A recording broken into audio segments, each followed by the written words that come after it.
Sa gitna namang issue ng katiwalian sa pamahalaan, nananawagan ng ilang business groups na magpatupad ng mandatory lifestyle check sa mga opisyal ng gobyerno.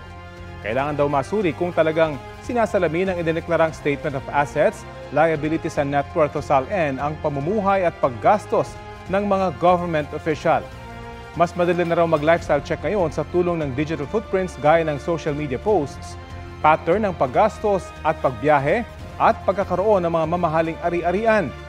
Hinihikayat din ng business groups ang publiko na maging mapagmatsyag sa mga kahina-hinalang yaman ng mga opisyal ng gobyerno.